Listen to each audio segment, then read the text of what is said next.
नमस्कार श्रोतेहो, फिरूनी नवी जन्मले मी. अरुणिमा सिन्हा. भाग 6.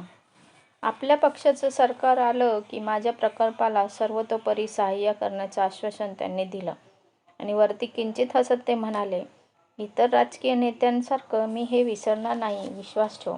मी अगदी भारावून गेले होते. मी बोलून गेले, भैया, तुम्ही नक्कीच मुख्यमंत्री होणार आहात. माझे शब्द पुढे खरे ठरले, पण त्यावेळी मात्र मला साहेबांनी बजावलं की पुढचा मागचा विचार न करता असं काहीतरी बोलू नये. त्यावेळी मला काय माहीत की मला मदत करण्यावरून काँग्रेस, समाजवादी आणि बसपा यांच्यात चढाओढ लागल्याचा एक देखावा माध्यम उभा करणार होते आणि त्याची काही झळ मला लागणार होती. काय? माझा विश्वासच बसेना. बरेलीच्या डॉक्टरांनी जे इंजेक्शन लिहून दिलं होतं त्याची किंमत होती 25,000 रुपये. गँग्रीनची शक्यता टाळण्यासाठी ते इंजेक्शन ताबडतोब देणं आवश्यक होतं. आमच्यासारख्या कुटुंबाला हा खर्च झेपणारा नव्हता. त्यातून ते इंजेक्शन बरेलीला मिळणार नव्हतं, तर मुरादाबादहून मागवावं लागणार होतं. म्हणजे 2 तासांचं अंतर. साहेबांनी मुरादाबादला जायचं तर मग माझ्याकडे कोण थांबणार असा प्रश्न होता. त्यांनी एका स्थानिक मेडिकल दुकानदाराला गाठलं. थोडे अधिक पैसे चार्ज करून ते काम करायला तो तयार झाला. जेव्हा साहेब घाईगर्दीत बरेलीकडे निघाले तेव्हा त्यांच्या बँक खात्यात 65,000 रुपये होते. ते सगळे काढून घेऊन ते टॅक्सीने आले होते. आता त्या रकमेतला एक मोठा हिस्सा केवळ एका इंजेक्शनसाठी खर्चावा लागणार होता. माझी आई आणि राहुल बरेलीला आल्यामुळे आमची आर्थिक स्थिती काही सुधारली नव्हती, कारण ते बिचारे मिळेल त्या रेल्वेने कसेबसे बरेलीला पोहोचले होते. येताना काही रोकड घेऊन येण्याचं त्यांना सुचवलं नव्हतं. त्यांच्याकडे जेमतेम 3,000 रुपये होते. हॉस्पिटलमधल्या माझ्या खोलीत सगळेजण सचेत नजर होऊन खल करत बसले होते. पुढे काय वाढून ठेवलंय, आणखी एक नवी समस्या की उपाय? राजकीय नेत्यांनी तोपर्यंत थोडीफार मदत केली होती, पण तेवढ्यानं भागणार थोडंच. माझा औषधोपचार सुरू झाला होता. एकंदरीत तो चांगलाच महागात पडणार अशी चिन्ह दिसत होती. विचारांच्या आवर्तनावर शेवटी थकव्यानं मात केली आणि मी झोपेत बुडून गेले. त्या रात्रीच एक विलक्षण व्यक्ती भेटायला आली. कानपूरजवळच्या उन्नाव गावातून 60 वर्षे वयाचे उमाशंकर दीक्षित आले. त्यांनी 21,000 रुपये आमच्या हातात ठेवले. म्हणजे मंद उजेडात आम्हाला त्यांचा चेहराही धड दिसत नव्हता की त्यांनी दिलेले पैसेही मोजता येत नव्हते. या मुलीसाठी औषधे वगैरे लागली तर मागवून घ्या, ते म्हणाले. माझ्या दुर्घटनेची बातमी समजल्यावर ते बेचैन झाले होते आणि बिचारे जीपने 400 किलोमीटरचा प्रवास करून बरेलीला पोहोचले होते. माझ्या मुलीने मला सांगितलं म्हणून मी आलो, ते म्हणाले. आम्हाला त्या पैशांची त्या क्षणी नितांत गरज होती. खरं तर असे आणखी काही दाते पुढे आले तर आम्हाला हवे होते. पैसे तुम्ही पत्रकारांसमक्ष द्या, म्हणजे आणखी काही लोक मदत देतील, असं आम्ही त्यांना सुचवलं.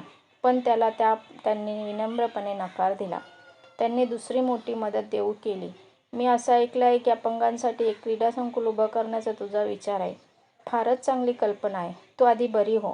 उन्नावच्या जवळपास जर तुझी संस्था उभी राहणार असेल तर त्यासाठी लागणाऱ्या सगळ्या विटा मी मोफत देईन. आपला फोन नंबर देऊन आणि मला शुभेच्छा देऊन तो देवदूत अंतर्धान पावला. बरेलीच्या डॉक्टरांनी आणि कर्मचाऱ्यांनी माझ्यासाठी जे जे काही करता येणं शक्य होतं ते सगळं काही केलं होतं. पण आता मला विशेष उपचारांची गरज होती. त्यामुळे सर्वांचा निरोप घ्यावा लागणार होता.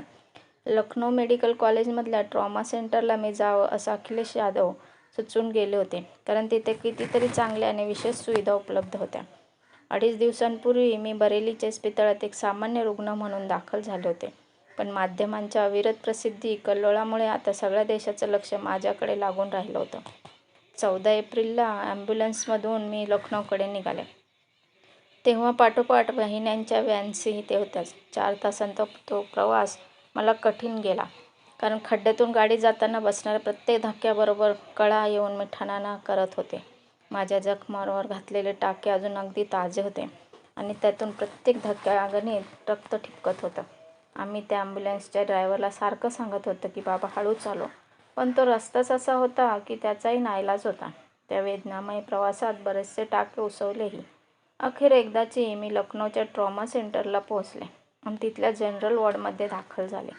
एरवी मला नेहमीसारखीच वागणूक मिळाली असती, पण पाठोपाठ येऊन धडकलेल्या ओबी व्हॅन्स आणि माध्यमांच्या चमूमुळे सगळ्यांचंच लक्ष मी वेधून घेतलं. किंग जॉर्ज मेडिकल युनिव्हर्सिटीच्या प्रशासनानं लगोलग रुग्णांना डिस्टर्बन्स व्हायला नको असं कारण दाखवत माध्यमांच्या गाड्यांना इस्पितळाच्या आवारात येण्याला मजाव केला. त्यांनी दिलेलं कारण पटण्याजोगं असलं तरी बहुतेक सगळ्या सरकारी इस्पितळातही व्यवस्था यथातथच असते. सगळ्याच गोष्टीची टंचाई आणि वानवा. माध्यमांच्या कागदृष्टीतून ते सगळं टिपलं जाऊ नये हे सुद्धा एक कारण असणार. ते काहीही असो, माध्यमांच्या दडपणाखाली बहुधा त्यांनी मला जनरल वॉर्डातून लगेच VIP वॉर्डात हलवलं. मला नंतर समजलं की त्या वॉर्डात वरिष्ठ राजकीय नेते, उच्चपदस्थ सरकारी अधिकारी किंवा तशाच इतर बड्या धेंडांखेरीज इतर कोणालाही ठेवलं जात नसे. जनरल वॉर्डातल्या दुरावस्थेच्या तुलनेनं हा खास वॉर्ड म्हणजे एखाद्या तारांकित हॉटेलसारखाच भासत होता. स्वच्छ खोल्या, नीटनेटक्या खाटा, चकचकीत स्वच्छतागृह आणि सुहास्य मुद्रेनं सेवा करण्यासाठी तत्पर कर्मचाऱ्यांचा ताफा असा सगळा तिथला माहोल होता. प्रसारमाध्यमांना थेट इस्पितळात प्रवेश नसला तरी माझ्या बाबतीतल्या प्रत्येक घडामोडीला प्रसिद्धी मिळतच होती.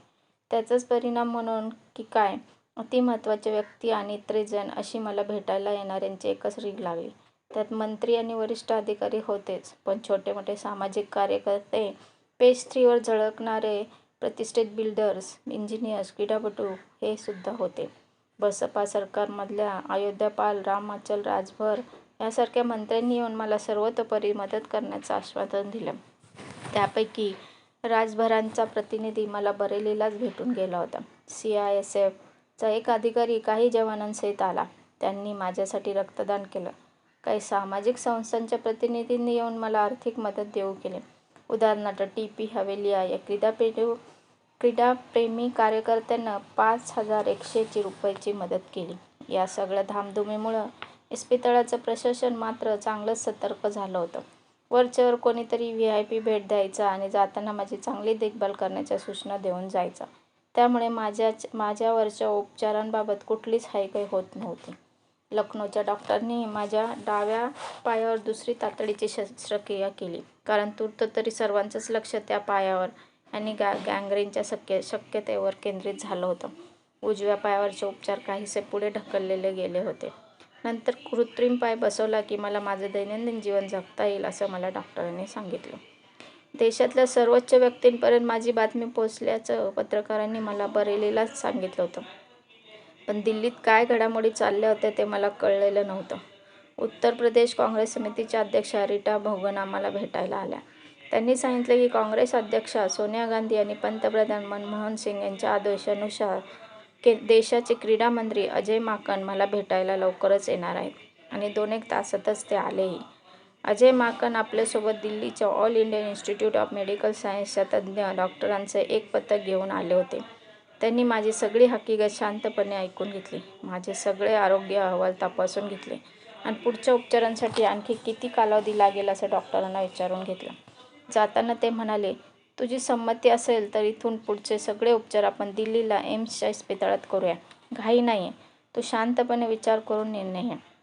आत्तापर्यंत माझ्यावर 2 मोठ्या शस्त्रक्रिया झाल्या होत्या, पण अजून खूप गोष्टी शिल्लक होत्या.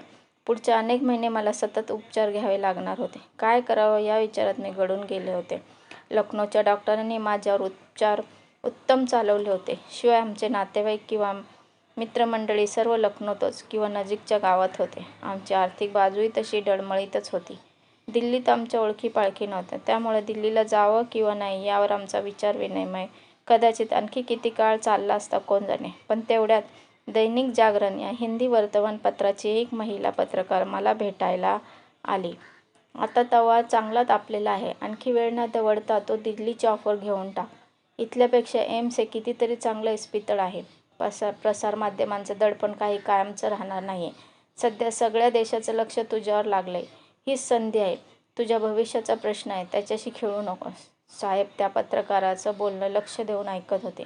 आम्ही सगळ्यांनी एकत्र येऊन पटकन दिल्लीला जाण्याचा निर्णय घेतला. त्यासाठी आम्हाला अर्ध मिनिटच पुरलं.